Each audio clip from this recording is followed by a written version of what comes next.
जय श्री कृष्णा। राधे राधे। आप सभी को जीवित पुत्रिका व्रत की हार्दिक शुभकामनाएं। आश्विन माह की कृष्ण पक्ष की अष्टमी तिथि को जितिया का व्रत रखा जाता है। इसे ही जीवित पुत्रिका का व्रत भी कहते हैं।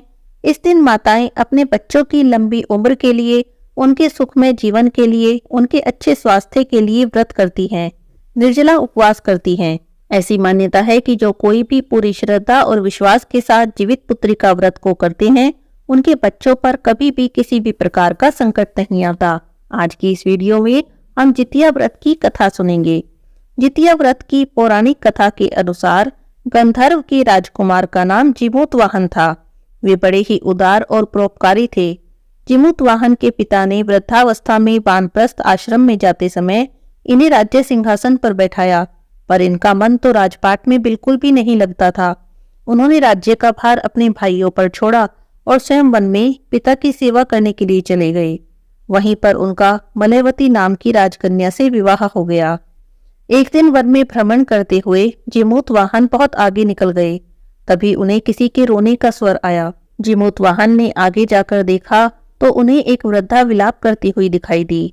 जब उन्होंने रोने का कारण पूछा तो वह वृद्धा रोते रोते कहने लगी कि मैं नागवंश की स्त्री हूँ, मेरे एक ही पुत्र है। पक्षीराज गरुड़ के समक्ष नागों ने उन्हें प्रतिदिन भक्षण करने के लिए एक नाग सौंपने की प्रतिज्ञा की हुई है। आज मेरे पुत्र शंखचूड़ की बलि का दिन है, इसीलिए मैं रो रही हूँ। जिमूतवाहन को उन वृद्धा पर बहुत दया आई। उन्होंने वृद्धा को आश्वस्त करते हुए कहा कि डरो मत, मैं तुम्हारे पुत्र के प्राणों की रक्षा करूंगा। तुम्हारे पुत्र को कुछ भी नहीं होगा। उसके बदले में मैं अपने आप को लाल कपड़े से ढककर वधशिला पर लेट जाऊंगा। और इतना कहकर जिमूतवाहन ने शंखचूड़ के हाथ से लाल कपड़ा ले लिया और उसे लपेटकर खुद को बलि देने के लिए वधशिला पर जाकर लेट गए।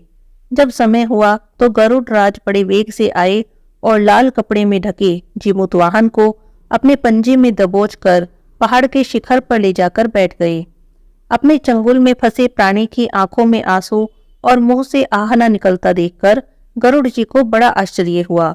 उन्होंने जिमूतवाहन से उनका परिचय पूछा। तब जिमूतवाहन ने सारी बात उन्हें बता दी। यह बात सुनकर गरुड़ जी उनकी बहादुरी और दूसरे के प्राण की रक्षा करने में स्वयं का बलिदान देने की हिम्मत से बहुत प्रभावित हुए। प्रसन्न होकर गरुड़ जी ने उन्हें जीवन दान दिया और आगे भविष्य में नागों की बलि ना लेने का वरदान भी दिया। इस प्रकार जिमूतवाहन के साहस से नाग जाति की रक्षा हुई। तभी से पुत्र की रक्षा के लिए जिमूतवाहन की पूजा की प्रथा शुरू हो गई। आश्विन माह के कृष्ण पक्ष की अष्टमी के प्रदोष काल में पुत्रवती महिलाएं जिमूतवाहन की पूजा करती हैं और अपने पुत्र की लंबी आयु के लिए प्रार्थना करती हैं। एक समय भगवान शंकर माता पार्वती से कथा सुनाते हुए कहते हैं कि आश्विन माह के कृष्ण पक्ष की अष्टमी के दिन उपवास करके जो भी स्त्रियां प्रदोष काल में जिमूतवाहन की पूजा करती हैं और इस कथा को सुनती हैं, वे अपने पुत्रों का पूर्ण सुख प्राप्त करती हैं। व्रत का पारण दूसरे दिन अष्टमी तिथि की समाप्ति के बाद किया जाता है। यह व्रत अपने नाम के अनुरूप ही फल देने वाला है। बोलिए शंकर भगवान की जय हो। जीवित पुत्रिका व्रत की दूसरी कथा। दो बहनें थी, एक का नाम सुखिया था और दूसरी का नाम दुखिया था। दोनों का भाग्य भी उनके नाम जैसा ही था। दुखिया बड़ी गरीब थी, बहुत दुखी रहती थी, जबकि सुखिया अमीर थी और हमेशा सुखी रहती थी। दोनों एक ही गांव में रहती थी। दुखिया सुखिया के घर का काम करती, साफ सफाई करती, खाना बनाती और जो खाना बच जाता वो खाना सुखिया दुखिया को दे देती थी। इसी तरह से दुखिया का घर चल रहा था। समय बीतता रहा, दोनों के बच्चे हुए। सुखिया के भी 2 बेटे हुए और दुखिया को भी 2 बेटे हुए। एक समय जब जितिया का व्रत आया तो दोनों बहनों ने जितिया का व्रत रखा। दुखिया सुखिया के घर में काम करती थी।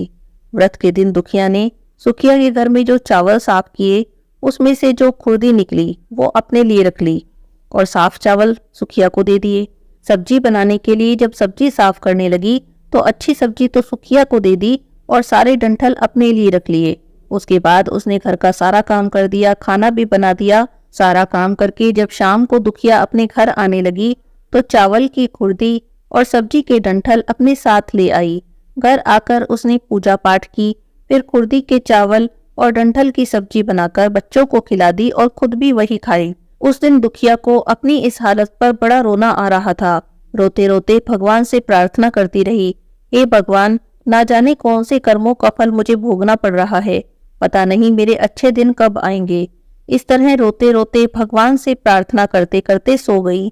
आधी रात हुई तो एक बुढ़िया माई उसके दरवाजे पर आई और दरवाजा खटखटाया। तो नींद में ही दुखिया ने पूछा कि कौन है। तो बुढ़िया माई कहने लगी, बेटी दरवाजा खोल। दुखिया नींद में थी, उठकर दरवाजा खोल दिया। पूछने लगी, अम्मा आपको क्या चाहिए? इतनी रात में आप मेरे घर किस लिए आई हो? तो बुढ़िया माई कहने लगी, बेटा मुझे बहुत भूख लगी है, चलते चलते थक भी गई हूँ, इसीलिए तुम्हारे घर में अगर कुछ खाने को हो तो मुझे दे दो। दुखिया उसे घर के अंदर ले गई और कहने लगी, माई हम तो बहुत गरीब हैं, मैंने तो आज खुद कुर्दी के चावल और डंठल की सब्जी बनाई है, आप उसे नहीं खा पाओगी। तो बुढ़िया माई कहने लगी, क्यों नहीं खा पाऊंगी, मुझे बहुत भूख लगी है, मैं तो वही खाऊंगी, तो जल्दी लेकर आ। अब दुखिया अंदर गई, कुर्दी के चावल और डंठल की सब्जी लाई, बुढ़िया माई को दे दी। बुढ़िया माई ने पेट भर कर खाना खाया और उसके बाद कहने लगी कि बेटी देख, मैं बूढ़ी हो गई हूँ, मुझे अच्छे से कुछ दिखाई भी नहीं देता, अब इतनी रात को अंधेरे में मैं कहाँ जाऊंगी, अगर तू कहे तो मैं तेरे घर में रुक जाऊं। तो दुखिया कहती है, कोई बात नहीं माताजी, आप यहीं पर रुक जाओ, सुबह अपने घर को चली जाना। तो बुढ़िया माई दुखिया के घर में ही सो जाती है। थोड़ी देर बाद बुढ़िया माई उठती है और कहती है, बेटी मुझे तो दीर्घ शंका लगी है, बता कहाँ जाऊं।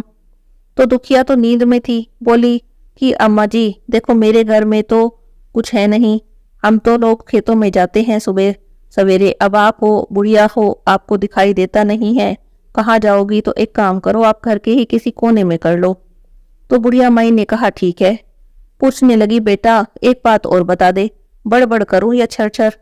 अब दुखिया नींद में तो थी, सोचने लगी पता नहीं बुढ़िया माई बार बार क्या पूछ रही है। नींद में ही बोली, माताजी बड़बड़ कर दो, मैं सुबह साफ कर दूंगी। थोड़ी देर बाद बुढ़िया माई की फिर आवाज आई, बोली, बेटा मैं अपने हाथ कहाँ साफ करूं? तो दुखिया कहने लगी, माताजी आप मेरे सिर में अपने हाथ साफ कर लो। अब सुबह हुई, दुखिया को ये सारी बातें सपने जैसी लग रही थी, उसे लग रहा था मैंने कोई सपना देखा है कि कोई बुढ़िया माई मेरे घर में आई है, मैंने उन्हें खाना खिलाया है। तो वो तो आई गई बात करके भूल गई। थोड़ी देर बाद नहाने धोने के लिए नदी पर गई। वहां जाकर जब नदी में नहाने लगी, अपने बालों में उसने पानी डाला, बाल धोने लगी, तो बालों में से होते हुए जो पानी निकला वो सोने का हो गया। तो आसपास जो महिलाएं नहा रही थी उन्होंने देखा कि सोने का पानी, तो कहने लगी कि तुम्हारे बालों में क्या लगा है, तुम्हारे बालों से तो सोने का पानी गिर रहा है, क्या बात है। अब उसको तो फिर अपनी सारी रात की बात याद आ गई, दौड़ी दौड़ी अपने घर आई। उसने सोचा कि अरे मेरा तो घर दीर्घ शंका से गंदा हुआ पड़ा है, पहले तो मुझे उसे साफ करना पड़ेगा। भागी भागी अपने घर गई। घर जाकर देखे तो घर के चारों कोनों में अन्न धन के ढेर लगे पड़े हैं और सारे में सोना ही सोना बिखरा पड़ा है। ये सब देखकर तो दुखिया बहुत खुश हो जाती है और सोचती है कि आज तो भगवान ने मेरी प्रार्थना सुन ली। ये सब जीमूतवाहन भगवान की ही कृपा है, वे ही थे जो माताजी का रूप धारण करके मेरे घर आए थे और मुझे इतना सारा धन और इतना सारा आशीर्वाद देकर गए हैं। अब दुखिया अमीर हो जाती है तो सुखिया के घर पे काम करने नहीं जाती। उधर सुखिया दुखिया की राह अपने घर में देख रही होती है। इतनी देर हो गई, आज दुखिया काम करने क्यों नहीं आई। जब बहुत देर हो जाती है तो सुखिया अपने बेटे को भेजती है, जाकर देखो आज मौसी काम पर क्यों नहीं आई। तो उसका बेटा दुखिया के घर आता है तो देखता है कि दुखिया के घर में तो चारों तरफ बहुत सारा सामान बिखरा पड़ा है, खूब अन्न धन के भंडारे लगे पड़े हैं, बहुत अच्छे अच्छे सामान रखे हैं। तो वो अपनी मौसी दुखिया से पूछता है, मौसी माँ ने पूछवाया है आज आप काम करने क्यों नहीं आई। तो दुखिया कहती है कि अपनी माँ से कह देना कि अब मैं काम करने नहीं आऊंगी, मेरे पे तो भगवान की कृपा हुई है, अब मेरे घर में खूब अन्न धन हो गया है, अब से मैं काम करने नहीं आऊंगी। तो बेटा जाकर अपनी माँ को कह देता है कि माँ मौसी ने कहा है कि अब से वो काम करने नहीं आएगी। तो सुखिया को बड़ी हैरानी होती है, इतना सारा धन एक रात में उसके पास कहाँ से आ गया जो अब काम करने भी नहीं आएगी। अब सुखिया दुखिया के घर जाती है और वहां जाकर पूछती है, इतना सारा धन पैसा, इतना सारा सोना चांदी तुम्हारे पास कहाँ से आ गया है। अब दुखिया का मन तो एकदम सच्चा था, वो सारी बात बता देती है कि ऐसे ऐसे रात को एक अम्मा जी आई थी और ऐसे कैसे हुआ। अब सुखिया के मन में भी लालच आता है, दुखिया के पास तो हमारे से भी ज्यादा धन आ गया, वो अपने मन में निश्चय कर लेती है कि अगले साल जब जितिया व्रत आएगा तो मैं भी खुर्दी का चावल बनाऊंगी और डंठल की सब्जी बनाऊंगी। अगले साल जितिया का व्रत आया। दोनों बहनों ने फिर से व्रत रखा। सुखिया के पास तो हर तरह का सुख था, बहुत सारा धन पैसा भी था, फिर भी वो जितिया के दिन चावल पटक कर चावल साफ करती है और खुर्दी निकालती है। उसके बाद उन्हें बनाती है। सब्जी साफ करती है तो डंठल निकाल लेती है और उसकी सब्जी बनाती है। बिल्कुल जैसे जैसे दुखिया ने उससे कहा था कि मेरे साथ ऐसा ऐसा बीतता था, वो बिल्कुल सुखिया अपने घर में भी इसी तरह से करती है। रात को पड़ी पड़ी भगवान से कहती है, भगवान मैं बहुत दुखी हूँ, पता नहीं मेरे कौन से कर्म के फल हैं जो मैं भोग रही हूँ, पता नहीं मेरे अच्छे दिन कब आएंगे। इस तरह करके झूठा मूठा रोने लगती है और फिर सो जाती है। आधी रात को उसके घर का दरवाजा खड़कता है। बुढ़िया माई आती है तो वो तो खुश हो जाती है कि बुढ़िया माई आ गई। सुखिया तो बुढ़िया माई का ही इंतजार कर रही थी। तुरंत दरवाजा खोलती है, बुढ़िया माई को अपने घर के अंदर लेकर जाती है। तो बुढ़िया माई से पूछती है, माई आप यहाँ क्यों आई हो? तो बुढ़िया माई कहती है कि मुझे बहुत भूख लगी है, मुझे कुछ खाने को दे दो। तो सुखिया कहती है कि मैंने तो कुर्ती के चावल और डंठल की सब्जी बनाई है। तो बुढ़िया माई कहती है, कोई बात नहीं, जो तूने बनाया है वही दे दे, मैं खा लूंगी। तो सुखिया उन्हें खाना खाने को दे देती है और खुद सोने चली जाती है। थोड़ी देर बाद बुढ़िया माई कहती है कि मैं तो घर नहीं जा सकती, मुझे रात को अंधेरे में दिखाई नहीं देता। तो सुखिया कहती है, कोई बात नहीं, आप यहीं पर सो जाओ। थोड़ी देर बाद बुढ़िया माई फिर सुखिया को जगाती है। कहती है, बेटी मुझे तो दीर्घ शंका लगी है, कहाँ करूं? तो सुखिया कहती है, माताजी इतना बड़ा घर है, इतने सारे कोने हैं, कहीं पर कर लो, थोड़ी देर में साफ कर देंगे। बुढ़िया माई फिर थोड़ी देर में पूछती है, अच्छा ये तो बता, बड़बड़ करूं या छड़ करूं? तब सुखिया को याद नहीं रहता कि दुखिया ने क्या बोला था। सुखिया बोल देती है, माँ छड़ कर दो। अब बुढ़िया माई थोड़ी देर बाद फिर जगाती है। बोली, बेटी मैं अपने हाथ कहाँ साफ करूं? तो सुखिया कहती है, मेरे सिर में कर लो माताजी। तो बुढ़िया माई अपने हाथ सुखिया के सिर में साफ कर देती है। थोड़ी देर बाद बुढ़िया माई तो वहां से चली जाती है। सुखिया की नींद लग जाती है। सुबह उठती है तो देखती है उसका पूरा घर गंदगी से भरा पड़ा है, उसके बाल भी पूरे गंदे हुए पड़े हैं। ये सब देखकर सुखिया बहुत दुखी भी होती है और उसे बहुत गुस्सा भी आता है। वो अपनी बहन दुखिया को बुलाती है और गुस्सा करते हुए कहती है, तूने मुझसे झूठ क्यों कहा? तूने मेरा पूरा घर गंदा करवा दिया। अब दुखिया पूछती है, तुमने क्या कहा था? जब बुढ़िया माई ने पूछा कि बड़बड़ करूं या छड़ करूं तो तुमने क्या बोला? तो सुखिया कहती है कि मैंने तो कहा छड़ कर दो। तो दुखिया कहती है, यहीं पर तो तुमने गलती कर दी, तुम्हारे पास तो सब कुछ था, तुम्हारे घर में किसी चीज की कमी नहीं थी, तुम्हारे पास अन्न भी था और धन भी था, फिर भी तुमने लालच किया। हमारे घर में तो कुछ भी नहीं था, इसीलिए मैंने उन्हें डंठल की सब्जी खिलाई। तुम्हारे घर में तो सब कुछ था, तो उन्हें अच्छा खाना खिला सकती थी। जीमूतवाहन बाबा तुम्हारे घर में भेष बदल कर आए, तब भी तुमने उनका आदर सत्कार नहीं किया, तुमने उनका अनादर किया, इसी कारण तुम्हारे साथ यह बुरा हुआ है। अब दोनों मिलकर जीमूतवाहन बाबा से प्रार्थना करती हैं। सुखिया अपने किए की माफी मांगती है और कहती है कि ये बाबा मैं आगे से लालच नहीं करूंगी। तब जाकर जीमूतवाहन बाबा अपनी माया समेटते हैं और सुखिया का घर पहले की तरह साफ सुथरा हो जाता है। जो भी महिलाएं जीवित पुत्री का व्रत को करती हैं, इस कथा को पढ़ती हैं, उनकी संतानों को कभी भी दुख नहीं उठाना पड़ता और उनके घर में सुख शांति बनी रहती है, अन्न धन के भंडारे लगे रहते हैं। हे जीमूतवाहन बाबा, जैसे आपने दुखिया पर अपनी कृपा की, ऐसे ही सब पर करना, और जैसे सुखिया को दंड दिया ऐसा किसी को भी मत देना। कथा कहानी कहते सुनते सबकी मनोकामना पूरी करना। बोलिए जीमूतवाहन भगवान की जय हो। बहुत समय पहले की बात है। नर्मदा नदी के किनारे कांचनवटी नाम का एक राज्य था, जिसमें मलय केतु नाम के एक राजा राज्य करते थे। नर्मदा नदी के पश्चिम दिशा में एक मरुभूमि थी। उस मरुभूमि में एक विशाल पाकड़ का पेड़ था। उसी पाकड़ पर एक चील रहती थी। उसी पेड़ के नीचे एक बड़ा सा धोदर था, जिसमें एक सियार भी रहता था। दोनों में बहुत मित्रता थी। एक समय की बात है, उस नगर की महिलाएं नदी में स्नान करने आई और कुछ पूजा पाठ करने लगी। इन महिलाओं को देखकर चील ने सियार से पूछा कि सारी महिलाएं आज एक साथ नदी में स्नान करने क्यों आई हैं? तब सियार चील को कहता है कि आज आशीवन माह के कृष्ण पक्ष की अष्टमी तिथि है और ये महिलाएं अपने पुत्र की लंबी आयु के लिए, उसके अच्छे स्वास्थ्य के लिए, उसकी सलामती के लिए जीवित पुत्री का नाम का व्रत कर रही हैं और उसी का संकल्प लेने के लिए नदी में आई हैं। यह बात सुनकर चील ने कहा कि क्या हम भी इस व्रत को कर सकते हैं? तो सियार ने बोला, क्यों नहीं कर सकते? तब चील कहने लगी, ठीक है, तो हम दोनों भी इस व्रत को करेंगे। उन दोनों ने व्रत करने का संकल्प कर लिया, निर्जला व्रत का संकल्प किया और जीमूतवाहन भगवान की पूजा की। परंतु उसी रात एक अप्रिय घटना घट गई। हुआ ऐसा कि उस नगर के एक बड़े व्यापारी की मृत्यु हो गई। व्यापारी को दाह संस्कार के लिए उसी मरुभूमि में लाया गया। जब उसको जलाया जा रहा था तो वहां पर बारिश आनी शुरू हो गई। इसकी वजह से लोग उसे अधजला ही छोड़कर चले गए। धोदर में बैठा सियार ये सब देख रहा था। उसने निर्जला व्रत रखा था। उसे तो पहले ही बहुत भूख लग रही थी और ये सब देखकर तो उसकी भूख और तेज हो गई। उसने चील से कहा, चलो हम व्रत छोड़ते हैं और कुछ भरपेट खाना खाते हैं। लेकिन चील कहने लगी, मैं तो अपना व्रत नहीं तोड़ूंगी। कुछ देर बाद सियार ने फिर से चील को आवाज लगाई पर ऊपर से कोई भी आवाज नहीं आई।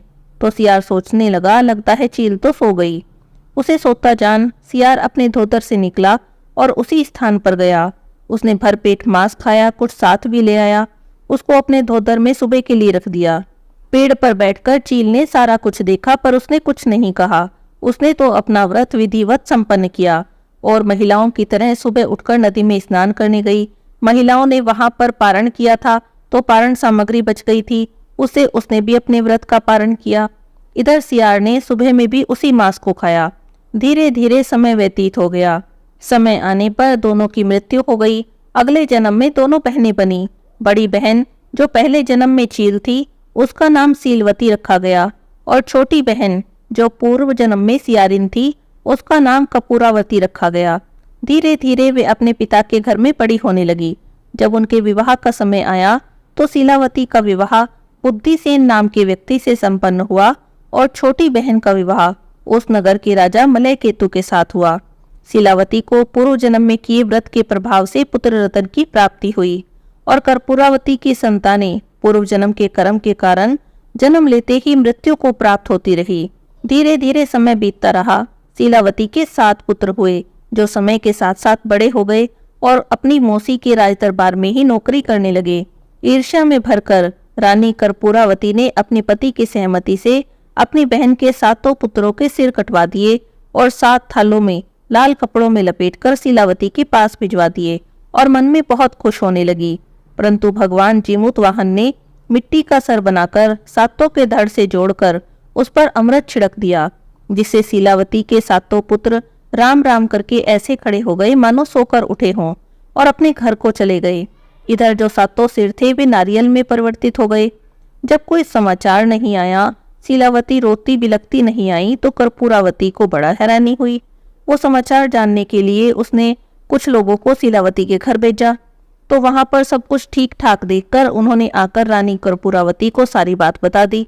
अब उससे नहीं रहा गया। उसने खुद अपनी बहन के घर जाकर देखा तो वहां तो सब कुछ ठीक है। उसके 7 बच्चे 7 बेटे बिल्कुल सही सलामत बैठे हैं। तो वो पूछने लगी, तुमने ऐसा कौन सा व्रत या कर्म किया है जिससे आपकी सारी संतानें जीवित हैं? वो अपने किए पर मन ही मन पछता भी रही थी। तो सीलावती ने जीमूतवाहन यानी जितिया व्रत के बारे में बताया और अपनी बहन से कहने लगी कि मैं इस बार आपके साथ यह व्रत करूंगी।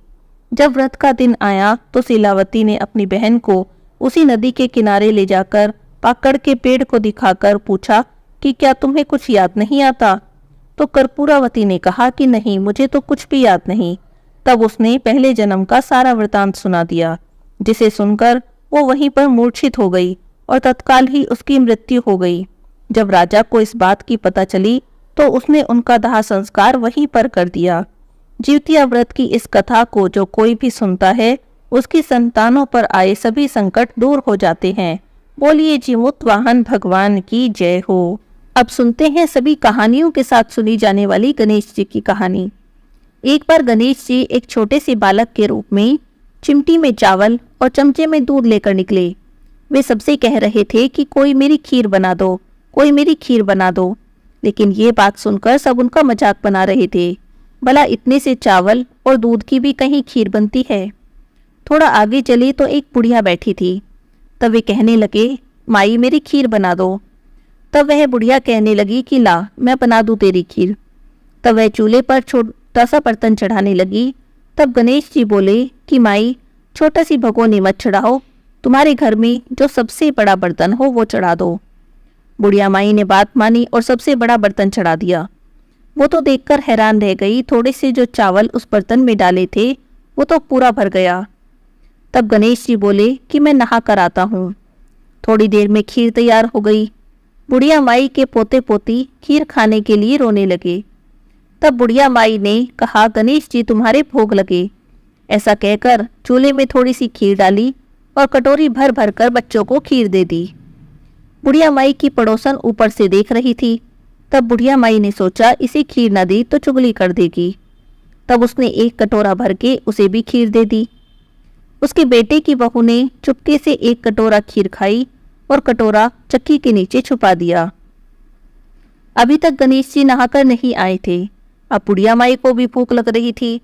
तब उसने भी एक कटोरा खीर का भरा और किवाड़ के पीछे बैठकर कहने लगी कि गणेश जी आपके भोग लगे। ऐसा कहकर उसने खीर खाना शुरू कर दिया।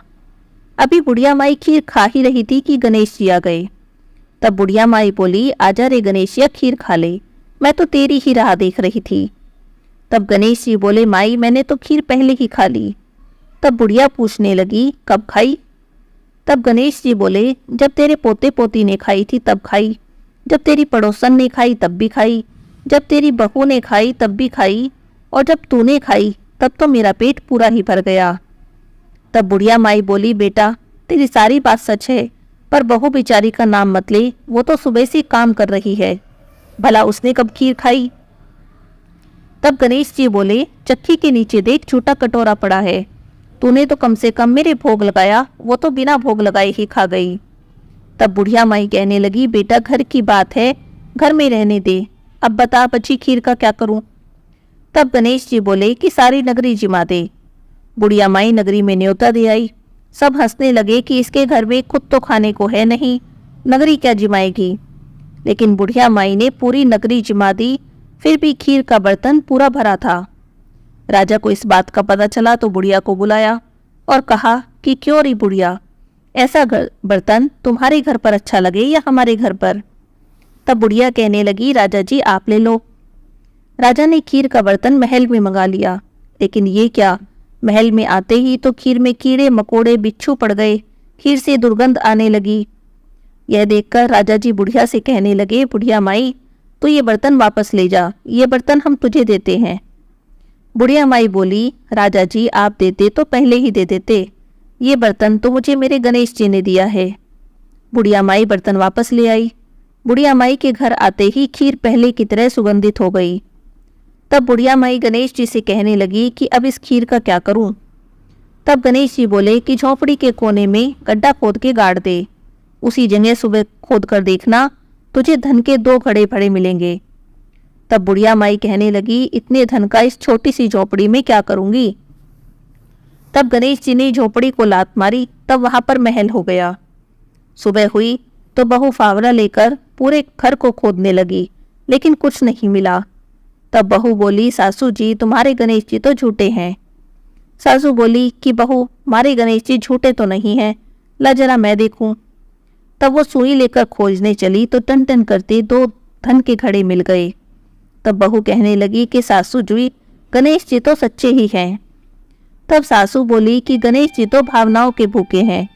हे गणेश जी भगवान, जैसा आपने बुढ़िया माई को दिया वैसा सबको देना, जैसी उसकी मनोकामना पूरी करी वैसी सबकी करना। बोलिए गणेश जी भगवान की जय हो।